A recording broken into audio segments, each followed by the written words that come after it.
கூலி எப்படின்னா என் போர்ஷனை தவிர வேறு எதுவுமே எனக்கு தெரியாது. நீங்கள் ரஜினி சார் சைடா, அமீர் கான் சைடா, இல்லைன்னா நாகார்ஜுன சார் சைடா?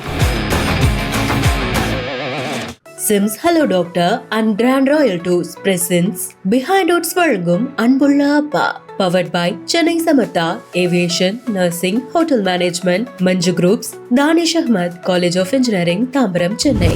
தங்கப்பிள்ளை எங்கள் அப்பா வந்து கொத்தனார்லேயே ஒரு செலிபிரிட்டி கொத்தனார் அவர். அதனால் தவசி கொத்தனாருன்னா வந்து அந்த சுற்று வட்டாரத்தில் அவர் தான் ஃபஸ்ட்டு தூக்குவாங்க அந்த கும்பல்லேருந்து. நான் வந்து பெரிய அளவில் வந்துடுவேன், அவருக்கு அபாரமான நம்பிக்கை இருக்கும். ஆனால் ரியாலிட்டியில் நான் வந்து பயங்கரமாக கோவப்படுவேன் அவர்கிட்ட, சண்டைலாம் போட்டிருக்கேன் அவர்கிட்ட. போஸ்டரில் நம்ம முகம் வர ஆரம்பித்தோன்னே டீ கடையில் காலையில் போயிட்டு ஒரு 11 மணி வரைக்கும் வர்றவங்களுக்குலாம் காட்டுவார். பார்த்தீங்களா எங்கள் மைனர் 4-5 படமாக நம்ம தேட்டருக்கு வந்துகிட்டே இருந்தார். அதுக்கப்புறம் தேட்டருக்கு வரதை விட்டார். அவருக்கு இதுவே பெரிய புலாங்கிதம் அடைஞ்சிட்டார் அவர்.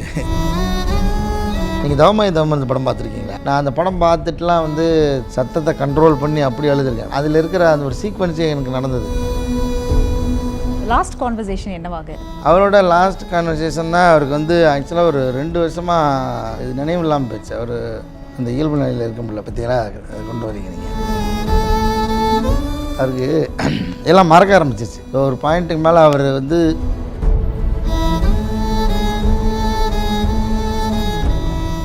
Sims Hello Doctor மற்றும் Grand Royal Tours presents Behind Odds வழங்கும் அன்புள்ள அப்பா, powered by Chennai Samartha Aviation, Nursing, Hotel Management, Manju Groups, Danish Ahmed College of Engineering, Tambaram, Chennai. எல்லாருக்கும் வணக்கம்.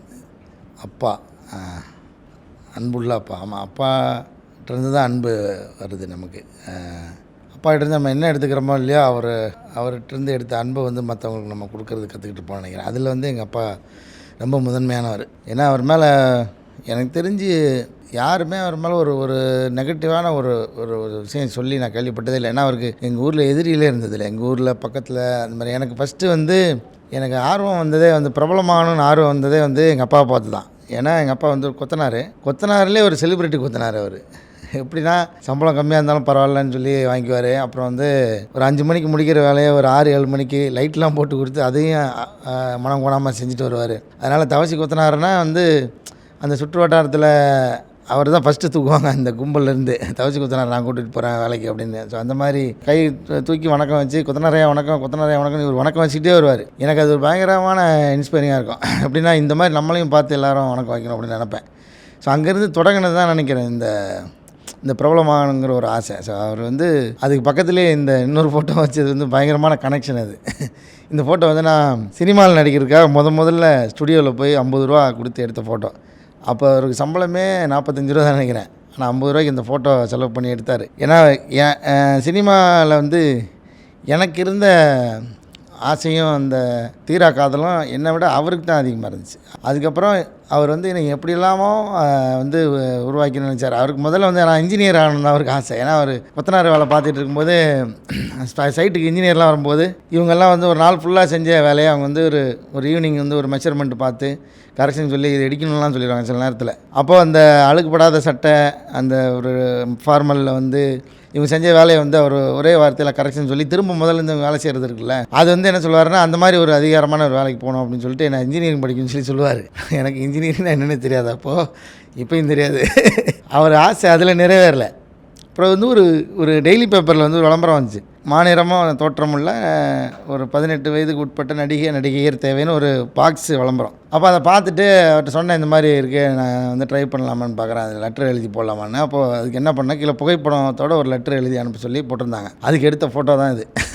முதல்ல என்னை விட அவர் தான் பயங்கரமாக நம்பினார். அதுக்கப்புறமே நான் ட்ரை பண்ணிகிட்டு இருக்கும்போதெல்லாம் உள்ளே வந்ததுக்கப்புறம் தான் தெரியுது நம்ம அங்கேருந்து யோசிச்சது எல்லாமே ஒரு கனவு தான். இங்கே ப்ராக்டிக்கலாக நிறைய விஷயம் இருக்குது. இங்கே வந்து அவ்வளோ சீக்கிரம் உள்ளே நுழைஞ்சிட முடியாது.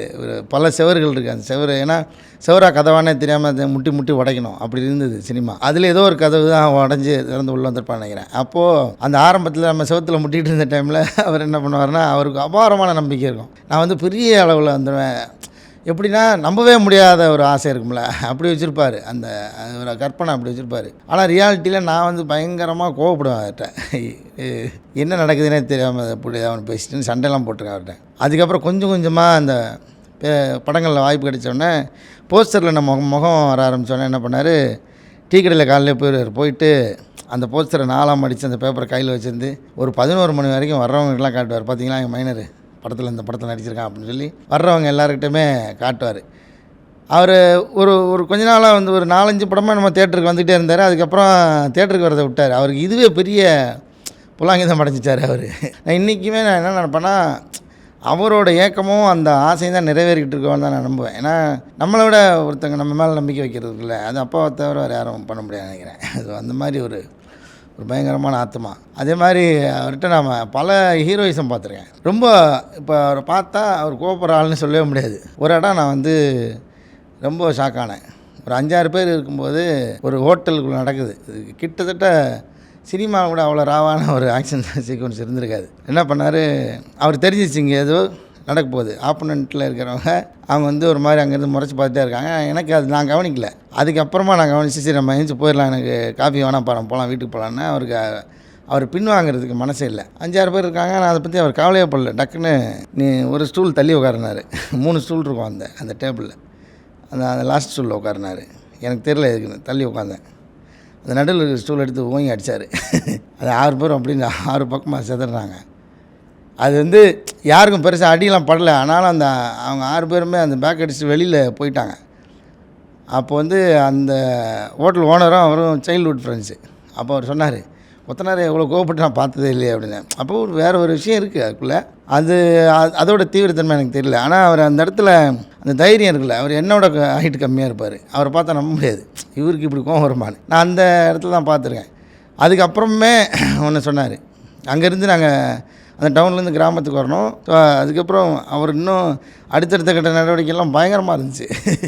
எனக்கு அப்போ வந்து பயமே வந்துடுச்சு எங்கள் அப்பா பார்த்து. அதுக்கப்புறம் நான் தான் அவரை கண்ட்ரோல் பண்ணி ரொம்ப நேரமாக வாதாடி அவர் கொஞ்சம் இயல்பு நிலைக்கு கொண்டு வந்து அதுக்கப்புறம் கூப்பிட்டு வந்தேன். ஸோ அந்த மாதிரி நிறைய விஷயங்கள்லாம் ஹீரோவாக இருந்திருக்காரு அவர். பெரும்பாலும் என்ன சொல்லுவார்னா, எதுவாக இருந்தாலும் அந்த அறத்தை மீறி எதுவும் பண்ணக்கூடாதுன்னு சொல்லுவார். சென்னையில் வந்து அப்படி புதுசாக வந்து இங்கே சர்வே பண்ணுறது ரொம்ப கஷ்டம். ஏன்னா ஒரு ஊரை விட்டு ஊருக்குள்ளேருந்து ஒரு கிராமத்து வாழ்க்கையை வாழ்ந்துட்டு இவ்வளோ பெரிய நகரத்தை பார்க்கும்போது டக்குன்னு எடுத்தோன்னா பயம்தான் வரும். அது எனக்கு அப்போ தெரியல. உள்ளே வரும்போது எக்ஸைட்டடாக வந்தேன் நான் பயங்கரமாக. அப்புறம் இங்கே பேசுகிற ஸ்லாங்கே எனக்கு வந்து கனெக்ட் ஆகலை.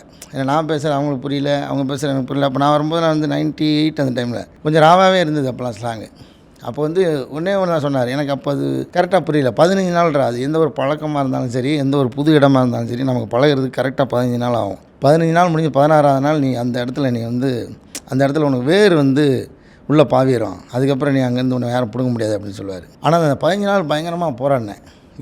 என்னால் அங்கே தங்க முடியல. எப்படியாவது எதாவது சொல்லி ஊருக்கு போயிடணும் அப்படின்னு நினச்சி. ஆனால் ஒன்று மட்டும் உள்ளே சொல்லிக்கிட்டே இருந்துச்சு, இங்கேருந்து ஊருக்கு போயிட்டேன்னா சினிமா நம்ம ஊரில் இல்லை, அது வந்து சென்னையில் தான் இருக்குது. அதனால் சினிமாவுக்காக எப்படியாவது இருந்தாலும் ஒரு உள்ளுக்குள்ளே ஒன்று ஓடிட்டே இருக்குது. பல தடவை அந்த முதலாளிகிட்ட போய் கேட்டு கிளம்பிடலான்னு கிட்ட போயிடுவேன். அந்த பேச ஆரம்பிக்கும் போது இவர் சொன்னது ஞாபகத்துக்கு வந்துடும். சரி 15 நாள் சொல்லியிருக்காரு பார்ப்போம். உண்மையாகவே 15 நாளுக்கு அப்புறம் அந்த 15 நாள் எண்ணி முடிக்கிறதே எனக்கு மறந்துடுச்சு. அதுக்கப்புறம் எனக்கு ஊரே மறந்துடுச்சு. இப்படி நிறைய விஷயம் சொல்லி தருவார். என்னன்னா எங்கள் அப்பாட்ட ரொம்ப பிடிச்ச விஷயமே என்னென்னா, அவருக்கு வந்து வருமானம் இருக்குது இல்லைன்றதை தாண்டி என்ன முடியலனாலும் அதை வாங்கி கொடுத்துருவார். அதாவது நம்ம அடம் பிடிச்சி கேட்குற அந்த மாதிரியான பழக்கத்தில் வளர்க்கலை எங்கள் அம்மா. அது ஏன்னா எங்கள் வீட்டில் 5 பேர் மொத்தம், 3 அக்கா தங்கச்சி, நான் எங்கள் அண்ணன் 5 பேர் மொத்தம். ஸோ 5 பேருன்றது ஒரு கொஞ்சம் கஷ்டமான சூழ்நிலை தான் அந்த குடும்பத்தை ரன் பண்ணுறது. மாதிரி எந்த குறையும் வைக்க மாட்டார்.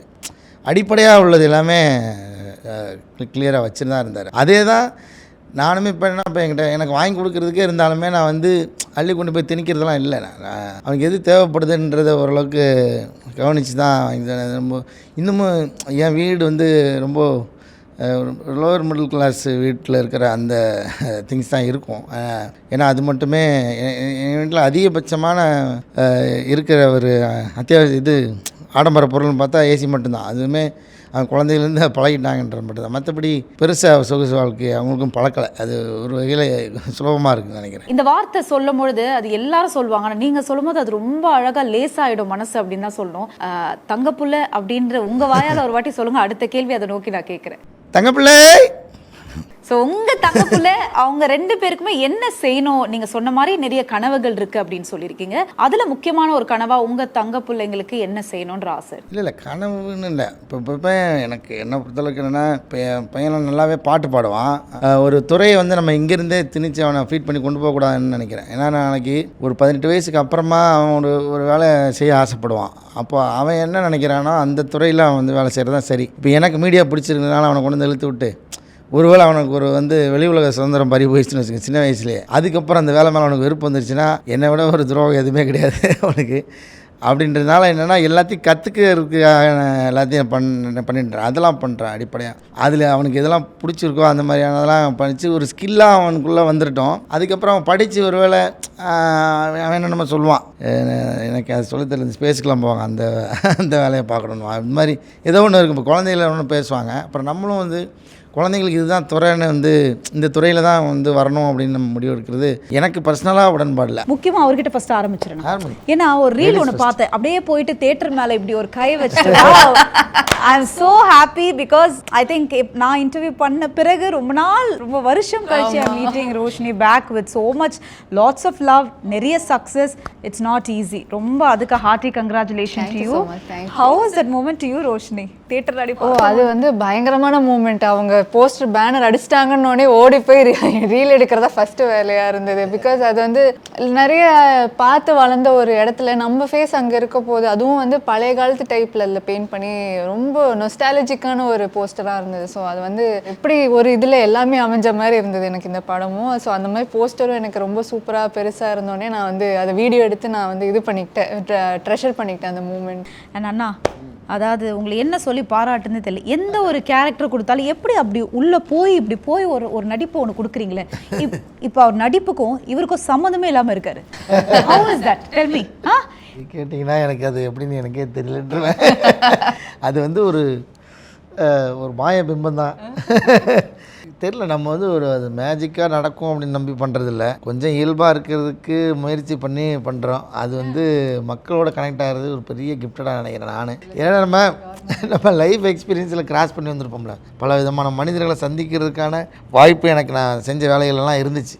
ஸோ அதிலிருந்து எதோ எனக்கு தெரியாமல் இப்போ நம்ம யாரையோ அப்சர்வ் பண்ணியிருந்திருப்போம், ஒரு அன்டென்ஷனாக அவரை தான் நம்ம இங்கே ப்ரெசென்ட் பண்ண போகிறோம், நமக்கு தெரியாது. நமக்கு தெரியாமலே நம்ம மூலம் நமக்கு ஒன்று கொடுக்கும்ல. ஸோ அதில் மாதிரி வந்தது தான் ஒவ்வொரு கேரக்டரும் அப்படி வருதுன்னு நினைக்கிறேன். ஸோ அப்படி வந்து கேரக்டர் தான் கண்ணனுமா? அதுதான் கண்ணனும். ஆமாம், வாழ்க்கையில் முன்னேறவே முடியாதுன்னு தெரிஞ்சும் ஓயாத ஓட்டம், அடுத்த தலைமுறை தலை தூக்கணுங்கிற வெறி அப்படின்னு சொல்லுவார்ல. ஸோ அந்த கண்ணன் வேறு, நம்மளால் அப்படி இருக்க முடியுமான்னு தெரில. ஸோ அது மாதிரி நிறைய கண்ணன்களை நான் பார்த்துருக்கேன். ஸோ அதில் அதோட பிரதிபலிப்பு தான் நினைக்கிறேன். அப்பா அப்படின்றது நான் சொன்ன மாதிரி ரொம்ப ரொம்ப ஸ்பெஷல். அப்படின்னும் போது எல்லாருமே அப்பா கிட்ட ஒரு விஷயம் கற்றுப்போம் இல்லையா? ஸோ உங்களை பொறுத்துக்கு உங்கள் அப்பா கிட்ட ஒரு யூனிக்கான ஒரு விஷயம், இது கஷ்டங்க கற்றுக்கணும்னு நினைக்கிறேன் ஆனால் ரொம்ப கஷ்டம் அப்படின்னா இதை சொல்லுவேன். அவரோட டிட்டர்மினேஷன் தான், ஹார்ட் ஒர்க் தான். ஏன்னா எவ்வளோ தான் வீட்டுக்கு வந்து புலம்பாருன்னா கஷ்டம் சொல்லுவார், இந்த மாதிரி ஒர்க் இப்படி இருக்குது அப்படின்னாலும் அடுத்த நாள் வந்து அது எதுவுமே இல்லாமல் தூசி தட்டிட்டு கிளம்பி அந்த வேலைக்கு போவார். ஸோ அந்த டிட்டர்மினேஷன் வந்து ரொம்ப எனக்கு அவர்கிட்ட இருந்து இன்ஸ்பைரிங்காக எடுத்துக்கிட்டேன். ஏன்னா பிரச்சனை இல்லாத இடம் எதுவுமே இல்லை, கஷ்டம் இல்லாத ஒர்க் எதுவுமே கிடையாது. ஸோ நான் வந்து ஈஸியாக வந்து ஐயோ அது கஷ்டமாக இருக்குது அப்படின்ட்டு இருக்கும்போது, ஆனால் அவர் வந்து அது விடவே இல்லை. அவர் வந்து அதுலேயே நம்மளால் என்ன பண்ண முடியும்னு மேலே அதில் ஒர்க் பண்ணி உயர்ந்து தான் போனார் அந்த வேலையில், அந்த ஒர்க்கில். பட் நான்லாம் வந்து ரொம்ப ஈஸியாக அப்படி ஸ்விட்ச் பண்ண மாதிரி மாறிடுறது, அதெல்லாம் ரொம்ப ஈஸியாக இருக்கும்போது அவர்கிட்ட தான் அந்த ஒரு குவாலிட்டி நான் ரொம்ப கற்றுக்கிட்டேன், அந்த டிட்டர்மினேஷன். அண்ட் ஆனால் இந்த படம் பொறுத்த வரைக்கும் இல்லை, யூஸ்வலாகவே உங்களோட நடிப்பை பற்றி நான் நிறைய பாராட்டியிருக்கேன். ஆனால் கண்ணனாக வாழ்ந்திருக்கீங்க அப்படின்னும் பொழுது நம்ம அப்பா கிட்ட இன் ரியல் லைஃப்பில் நம்ம நிறைய விஷயம் பார்த்துருப்போம்ல, அந்த மாதிரி ஒரு பாதித்த ஒரு விஷயம் உங்கள் அப்பா கிட்டனா நீங்கள் எதை சொல்வீங்க? அதுதான் ரோஷினி சொன்ன மாதிரி அவர், ஆனால் எங்கள் அப்பா சொல்ல மாட்டார் வீட்டில் கஷ்டம், அவர் படுற கஷ்டத்தை சொல்ல மாட்டார். அவர் வந்து இந்த படத்தில் வர கண்ணன் மாதிரி தான், அவர் எல்லாத்தையுமே அவருக்குள்ளே வச்சு அப்படியே புளிங்குவார். வெளியில் அவர் சொல்லி புலம்புனதான் நான் இது வரைக்கும் கேள்விப்பட்டதில்லை. அவர் வந்து ரொம்ப ஸ்ட்ராங்கான ஆள். ஒரு ஏதாவது சில மொமெண்ட்லாம் வரும்போது அவர் அறியாமலே உணர்ச்சி போட்டுட்டு அதுக்கப்புறமா அடுத்த நாள் அதை பற்றி சொல்லுவார். இல்லை நான் யோசித்து பார்த்தேன், அந்த குடும்பம் இருக்கிறதுனால தான், இல்லைன்னா நம்ம வந்து அந்த குடும்பம்னு அந்த குடும்பத்துக்காகவே வாழ்கிறதுக்குல. ஸோ அதுதான் அவர்கிட்டருந்து நம்ம கற்றுக்கிட்டது. ஒரு தீபாவளிலாம் வந்து நீங்கள் தவமாய் தவமருந்து படம் பார்த்துருக்கீங்களா? நான் அந்த படம் பார்த்துட்டுலாம் வந்து தேட்டரில் வந்து பயங்கரமாக, அதாவது எப்படின்னா சத்தத்தை கண்ட்ரோல் பண்ணி அப்படி அழுதுருக்கேன், பயங்கரமாக அழுதுருக்கேன். ஏன்னா அதில் இருக்கிற அந்த ஒரு சீக்வன்ஸே எனக்கு நடந்தது. அவர் தீபாவளிக்கு முந்தின நாள் அப்பா எல்லாத்தையும் வாங்கிட்டு வந்துடுவார் அப்படின்னு வெயிட் பண்ணி நம்மள அறியாமல் ஒரு தூக்கம் வந்து தூங்கி முழிச்சு பார்த்தா அது எதுவுமே இல்லை அப்படின்னும்போது ஒரு பெரிய ஏமாற்றம் இருக்கும்ல. அது வந்து ஒரு தீபாவளி நடந்தது. அது என்னென்னா ஒரு வேற ஒன்றும் இல்லை, துப்பாக்கி ரோல் கேப் அது மாதிரி தான் கேட்டிருந்தேன். அப்போது 5 பேருன்றாலும் 5 பேருக்கும் வாங்கி கொடுக்குறது ஒரு சிரமம் தான். இன்னும் என்ன பிரச்சனைனா வாங்கி கொடுத்துருவார், அவருக்கு முடியும் தான். அந்த தீபாவளி டைமில் பார்த்திங்கன்னா ஃபுல்லாக மழை பெய்யும். மழை பெஞ்சால் கொத்தனார் வேலை இருக்காது, ஏன்னா நிறுத்தி வச்சுருப்பாங்க. மழை டைமில் வேலை பார்க்க மாட்டாங்க. கரெக்டாக நல்ல மழை காலமாக இருக்கும், இவருக்கு வேலையே இருக்காது. அதனால் கடனும் ஒரு பெருசாக வாங்க மாட்டார். கடன் வாங்குறதுனா ரொம்ப நம்பிக்கையாக அப்படி நெருக்கமாக இருக்கிறவங்ககிட்ட மட்டும் தான் வாங்குவார். அதனால் அந்த ஆடம்பரமான தீபாவளி நான் கொண்டாடினதே கிடையாது சின்ன வயசில். அடிப்படையான தீபாவளியை கொண்டாட முடியாது, அந்த பிரச்சனை இருக்கும். அப்போ ஒரு வாட்டி வந்து அந்த தவமாயத்தம் இந்த படத்தில் வர்ற சீக்வன்ஸிங் வந்து அடுத்த நாள் எழுந்து பார்த்தா அவர் இல்லை, அவர் டீ கடைக்கு இங்கே போயிட்டார். ஸோ வாங்கிட்டு வந்துருப்பார், வீடு ஃபுல்லாக தேடி பார்த்தா எதுவுமே இல்லை. அப்புறம் வந்து என்னெல்லாம் அவர் தைச்சிட்டு அதுக்கப்புறம் வந்து அந்த மாதிரி அந்த துப்பாக்கி கேட்டு அடம் பிடிச்சி அழுகுறேன். துப்பாக்கியும் அவர் சைடு பாக்கெட் வச்ச ட்ரௌசர் அப்போ தான் சைடு பாக்கெட் அப்போ தான் ஃபஸ்ட்டு வருது ட்ரௌசரில். 95 96 அந்த மாதிரி டைம் நினைக்கிறேன். அப்போது வந்து பயங்கரமாக அடம் பிடிக்கிறேன், எனக்கு தெரியுது. அப்போ என்ன பண்ணுறாரு, இந்த பரனில் தேடி பார்த்து போன வருஷத்து துப்பாக்கி ஒன்று துருப்பிடிச்சு, அதுக்கு வந்து தேங்காய் எண்ணெய் போட்டு அதை அவராலே அமுக்க முடியல. நம்ம சின்ன பசங்க விரல வச்சு அமுக்க முடியாது. இல்லை வேறு அந்த போட்ட எண்ணெய் வேறு வலிக்கிட்டே இருக்குது. நம்ம ஆல்ரெடி தலையில் தேய்ச்சிருக்கிற எண்ணெய் வேறு, அந்த துப்பாக்கியில் ஒரு தடவையாக சத்தம் வந்துடாதா அப்படின்னு பயங்கரமாக ட்ரை பண்ணி அப்புறம் சிம்பிளாக அவர் ஒன்று சொல்லிட்டார், டேய் பட்டாசு வெடிக்கிறது மேலெலாம் வெடித்து காயமாயிரும், யார் வெடித்தாலும் சத்தம் ஒன்று தான், அங்கே வைக்கிறான் பாரு, இங்கேருந்தே பார்த்துக்கோ, அதான் சேஃப்டி அப்படின்னு சொல்லி சமாளிச்சிட்டாரு. அதெல்லாம் பரவாயில்ல, சரி போய் தொலையுது, எனக்கு ட்ரௌசர் வேணும் அப்படின்னு கேட்டால் அப்புறம் அவரால் வேறு சமாளிக்க முடியல. நம்ம அந்த அடம் பண்ண அந்த ட்ரௌசர் நமக்கு வந்து அது வாங்கி கொடுத்துருவார் அப்படின்னு நம்பிக்கை இருந்துச்சு. அப்போ இல்லை. அதுக்கப்புறம் ஒரு பழைய ட்ரெஸ்ஸை போட்டு ஒரு சைக்கிள் அப்போ சைக்கிள் பழகின சமயம். அப்போ சைக்கிள் எடுத்து நம்ம தானே ஹீரோ. அப்போ என்னாச்சு, சைக்கிளுக்கு கொடுத்து அனுப்பிச்சி விட்டு கழுகுமலையில் மேலே கேட்டில் ஒரு கடை இருக்கும், துணி கடை, ஜெயா ஸ்டோர், அது ஒரு கடை இருக்கும். அங்கே போய் என் பேரை சொல்லி ஒரு ட்ரௌசர் வாங்கிட்டு வந்துக்கோ அப்படின்னு சொல்லி நினச்சார். ஏன்னா அவர் வரும்போது ஏதோ கூட்டமாக இருந்ததுனால வாங்க மாட்டார். அதுக்கப்புறம் அந்த சைக்கிளை எடுத்துகிட்டு போய் அந்த கடையில் போய் அந்த ட்ரௌசர் சைடு பாக்கெட் வச்சு ட்ரௌசர் வாங்கிட்டு அது ஒரு காக்கி கவரில் வச்சு கொடுத்தாங்களா ஞாபகம் இருக்குது. வச்சு பின்னாடி அந்த கயிறு வச்சு கட்டிட்டு வேகமாக ஓட்டிகிட்டு வந்து அந்த ட்ரௌசரில் மஞ்சள் கார்னரில் பூசி அதுக்கப்புறம் இந்த தீபாவளி கொண்டாடினது ஞாபகம் இருக்குது. இல்லை, அந்த கடைசி விஷயம் எப்பவுமே நம்மளால லைஃப்பில் மறக்க முடியாதுன்னு சொல்லுவாங்க. அது லாஸ்ட் கான்வர்சேஷன் என்னவாக இருந்து? அவரோட லாஸ்ட் கான்வர்சேஷன் தான் அவருக்கு வந்து ஆக்சுவலாக ஒரு 2 வருஷமாக இது நினைவு இல்லாமல் போச்சு. அவர் அந்த இயல்பு நிலையில் இருக்கும்ல, பற்றியெல்லாம் கொண்டு வரீங்க நீங்கள்.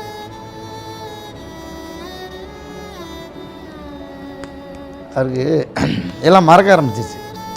திடீர்னு தூங்கி எழுந்துச்சு சைல்ட்ஹுட்டில் இருந்து அவரோட பேரெல்லாம் பேச ஆரம்பிச்சிட்டாரு. குமாரசாமி வந்தானா அப்படின்னு பேர். குமாரசாமின்னா அவர் சைல்ட்ஹுட்டில் கூட படித்தவர்.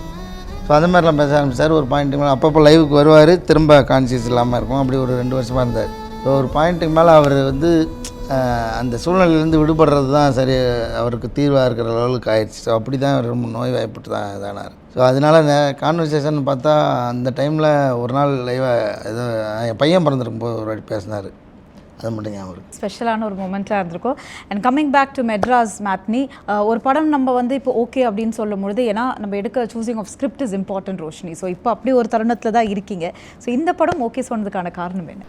ஆக்சுவலாக இந்த படம் தான் என்ன ஓகே சொல்லிச்சு. ஸோ இந்த படம் தான் என்ன ஸ்பெஷலாக வந்து பிக் பண்ணிச்சு நான் சொல்லுவேன். ஏன்னா இவங்க கார்த்திக் சார் வந்து கூப்பிட்டாரு, இந்த மாதிரி ஒரு படம் இருக்குது அப்படின்னோடனே சரி நேரில் போய் பார்க்கலாம் அப்படின்னோமோ அவரோட ஆஃபீஸ்லேயே இன்வைட் பண்ணார். ஸோ அவர் பேசும்போது அவரோட வே ஆஃப் அந்த படத்தை அணுகுன விதமே எனக்கு ரொம்ப பிடிச்சிருந்தது. ரொம்ப ஆனஸ்ட்டாக இருந்தார்.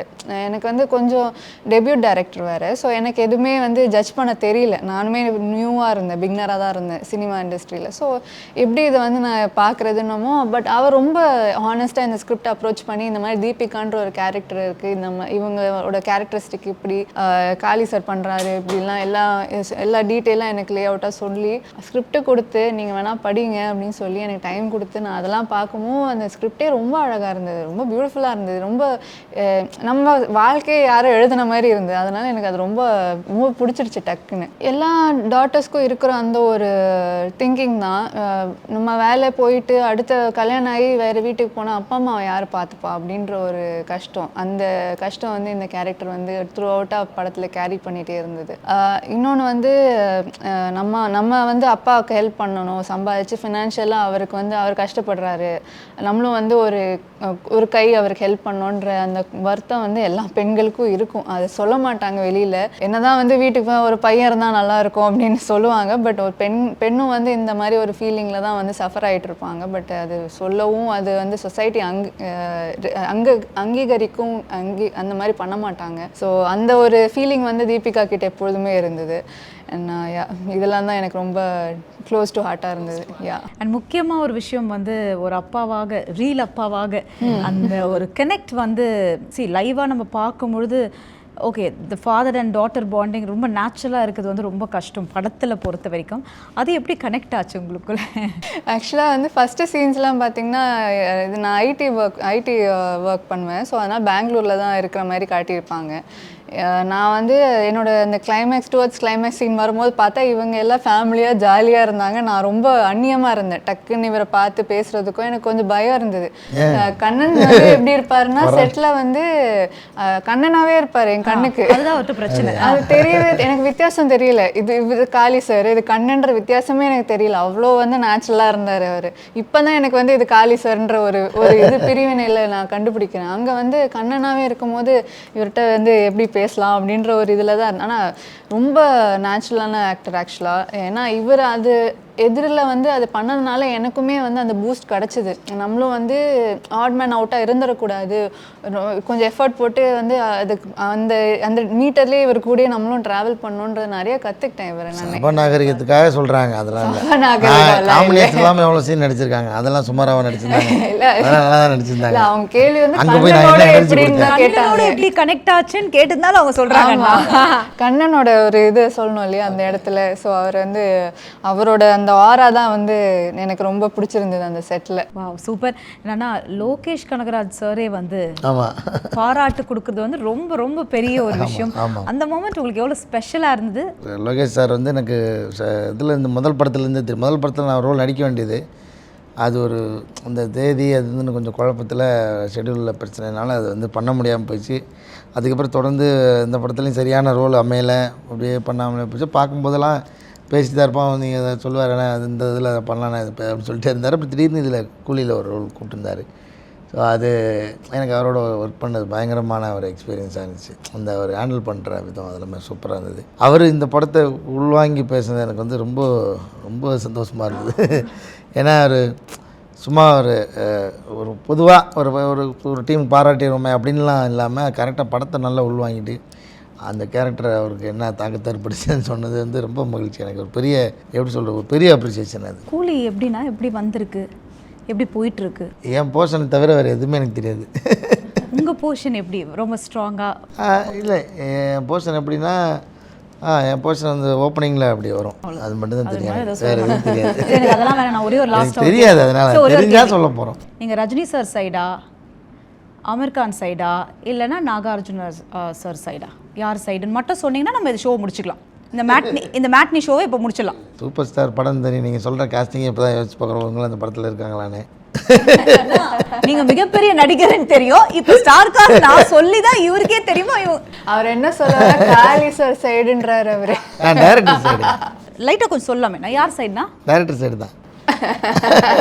டைரக்டர் ஓகே, அது கரெக்ட். நீங்க படம் ரிலீஸ் ஆனோன்னா உங்களுக்கு புரியும் நான் ஏன் டைரக்டர் சைடுன்னு சொன்னேன்னு சொல்லி உங்களுக்கு புரியும். ஸோ இப்போ வீக்கெண்ட் வந்தாச்சு. மெட்ராஸ் மேட்னி பற்றி என்ன சொல்ல விரும்புகிறீங்க? பார்க்காத மக்கள் போய் பார்க்கணுன்னா ரெண்டு பேருமே என்ன சொல்ல விரும்புகிறீங்க? மெட்ராஸ் மேட்னி நிறைய பேர் பார்த்துட்டாங்க, அவங்கள ரிப்பீட்டாகவும் பார்க்குறாங்க. பார்க்காதவங்க தியேட்டரில் எக்ஸ்பீரியன்ஸ் பண்ணி பார்த்துருங்க. ஏன்னா எனக்கு இப்போ தான் கொஞ்சம் ஒரு நிம்மதியாகவும் ஓரளவுக்கு நம்ம பண்ணுற வேலைக்கு ஒரு சரியான அங்கீகாரம் கிடைச்சதாகவும் எனக்கு ஒரு திருப்தின்னு சொல்ல முடியாது, அது மாதிரியான ஒரு மனநிலையில் இருக்கேன். ஏன்னா ஒரு 2-3 படம் நான் வரிசையாக சொல்லுவேன். இந்த குரங்குப்படல், கிடா, அப்புறம் வந்து ஹர்கார், அந்த 3 படமே தியேட்டரில் வந்து பெருசாக அதோட வேலையை பண்ணலை. ஏன்னா அது கரெக்டான தியேட்டர் கிடைக்கல, அப்புறம் வந்து அது ரிலீஸ் டைமிங், அப்புறம் ஷோ டைமிங், அது நிறைய இதாகிடுச்சு, மிஸ் ஆகிடுச்சு. ஆனால் ஓடிடியில் 3 படமும் எழுதி தள்ளி கொண்டாடிட்டீங்க. எனக்கு அதுதான், இந்த படத்தை தியேட்டர்லேயே பார்க்க ஆரம்பிச்சிட்டிங்க, பார்த்துக்கிட்டு இருக்கீங்க. இன்னும் பார்க்காதவங்க தியேட்டர் எக்ஸ்பீரியன்ஸ் அந்த படம் பாருங்கள். உங்களுக்கு வந்து நிச்சயமாக அது ஒரு எப்படி நான் எங்கள் கடையில் எங்கள் பொருள் நல்லாயிருக்கும் அப்படிலாம் சொல்ல வரல. நிறைய பேர் பார்த்து அவங்களோட அனுபவத்தையும் சொன்னாங்க, அதை கேட்டிருப்பீங்க. ஏன்னா அது ஒரு ரொம்ப முக்கியமான படம். எனக்கு மட்டும் இல்லை, நீங்கள் பார்த்தீங்கன்னா அது உங்களுக்குமே ரொம்ப முக்கியமான படமாக உங்களுக்கு தோணும். ஏன்னா இந்த உலகத்தில் தவிர்க்க முடியாத ஒரு உறவுனா அப்பா அம்மா. இந்த 2 உறவு தான் தவிர்க்க முடியாது. 2 இல்லாமல் நீங்கள் இருக்க முடியாது. ஒரு தம்பி இல்லாமல் ஒருத்தர் இருந்துருவான், ஒரு தங்கச்சி இல்லாமல் ஒருத்தருக்கு இருக்கும், அக்கா இல்லாமல் இருப்பாங்க. இந்த மாதிரி ஏதோ ஒரு உறவு மிஸ் பண்ணி இந்த உலகத்தில் அவங்களுக்கு அமைப்பு அந்த டிசைன் இருக்கும். ஆனால் அப்பாவோ அம்மாவோ இல்லாமல் இந்த உலகத்தில் நீங்கள் வந்து யாரையுமே இமேஜின் பண்ண பார்க்க முடியாது. அதை கடவுள் படித்த ஆதாம்மா அவர் கூட இருந்திருப்பாருன்னு நினைக்கிறேன். அவருக்குமே அப்பா அம்மா வந்து கடவுள்னு சொல்லிடுவார். ஸோ அந்த மாதிரி நம்மளை படைச்சவங்க அவங்கள வந்து நீங்கள் அதில் ஒரு மிடில் கிளாஸில் இருக்கிற அப்பா அம்மா வந்து இந்த படத்தில் ஒரு வசனம் வரும், சத்யராஜ் சார் சொல்லுவார், கமலம் கிச்சன்லேயே நின்று ஓடா தேஞ்சு போன அன்ன தேவதை, ஆனால் கடவுள் கூட இவ்வளோ கொடுக்குமான்னு தெரியாதுன்னு சொல்லுவார். அம்மா கொடுக்குற மாதிரி கடவுளால் கூட கொடுக்க முடியாதுல்ல. ஸோ அதெல்லாம் நீங்கள் வந்து இந்த படத்தில் நீங்கள் நிச்சயமாக உணர்வீங்க. அதே மாதிரி அப்பா அதான் தன் வாழ்க்கையில் முன்னேற வாய்ப்பே இல்லைன்னு தெரிஞ்சும் ஓயாத ஓட்டம், அடுத்த தலைமுறை தலை தூக்கணுங்கிற வெறி அப்படின்னு சொல்லி அந்த படம் அப்படி அந்த ஒரு அந்த லைனோடு அப்படி முடியும். அந்த படம் அந்த லைனில் நீங்கள் நிச்சயமாக நீங்கள் எவ்வளோ தான் இரும்பு மனசுக்காரராக இருந்தாலும் இந்த படம் வந்து உங்களை லைட்டாக உள்ளே வந்து ஒரு சுரண்டி பார்க்கணும், எனக்கு நம்பிக்கை இருக்குது. அது மட்டும் இல்லை, படத்துக்குள்ளே வந்து ஃபன் அவ்வளோ லோடட் இருக்குது, ஃபன் லோடடான ஒரு படம் இது. நல்ல என்டர்டெயின்மெண்ட், புது ட்ரீட்மெண்ட். நிச்சயமாக வந்து நீங்கள் தியேட்டர் எக்ஸ்பீரியன்ஸாக பார்க்கணுன்றது தான். திரும்ப நீங்கள் ஓடிடிலையும் பாருங்கள், ஓடிடியில் பார்த்த எக்ஸ்பீரியன்ஸ்லையும் எழுதுங்க. ஆனால் தேட்டரில் விட்டுட்டு ஐயோ இந்த படத்தை நான் தேட்டரில் பார்க்காம விட்டுட்டுனேன்னு மட்டும் ஃபீல் பண்ணிடாதீங்க. இந்த நேரத்தில் டைரக்டர் கார்த்திகேயன் மணி அவர்களுக்கு வந்து நான் பெரிய நன்றி சொல்லிக்கிறேன். ஏன்னா இந்த மாதிரி ஒரு படம் எனக்கு மட்டும் இல்லை, மக்களுக்கே இப்படி ஒரு படத்தை ப்ரெசென்ட் பண்ணதுக்கு. ஏன்னா ஒரு சாதாரண மனிதனுடைய வாழ்க்கையை வந்து அதில் என்ன சுவாரஸ்யம் இருக்குது, எப்படி நம்ம படமாக எடுக்கிறதுன்னு நினச்சி நிறையா கைவிடப்பட்ட ஒருத்தருடைய வாழ்க்கை இருக்கும்ல, அதுதான் இது. அந்த சாதாரணனுடைய வாழ்க்கையை வாழ்கிறதே ஒரு அட்வென்ச்சர் தான். அந்த வாழ்க்கைக்குள்ளே இருக்கிற அந்த உயிரோட்டத்தை வந்து காமிச்சிருக்காரு. அந்த வகையில் நீங்கள் படம் பார்த்தீங்கன்னா உங்களுக்கு வந்து நிச்சயமாக கனெக்ட் ஆகும். நான் இந்த படத்தோட விளம்பரத்துக்காக ப்ரொமோஷனுக்காக சொல்ல, இது ஒரு அனுபவம். நிச்சயமாக வந்து தேட்டரில் பாருங்கள். பிஹைண்ட் உட்ஸ் வழங்கும் அன்புள்ள அப்பா Title sponsor Sims Allo Doctor, discover the true joy of good health. மற்றும் Grand Royal Tours, உங்கள் ஒவ்வொரு ட்ரிப்பையும் ஸ்வீட் மெமரிஸ் ஆக்க Grand Royal Toursக்கு வாங்க. Powered by Chennai Zamrita Aviation Nursing Hotel Management, ஈஸியாக படிக்கலாம் சேலரியோட. Manju Group, iSpot Intelligent Plots of Covey South, IT Corridor starting from 9.9 lakhs. Danish Ahmed College of Engineering, Thambaram, Chennai, a school of intellectual powerhouse. Sims Hello Doctor and Grand Royal Tours presents Behind Odds வழங்கும் அன்புள்ள அப்பா. Powered by Chennai Zamrita Aviation Nursing Hotel Management, Manju Groups, Danish Ahmed College of Engineering, Thambaram, Chennai.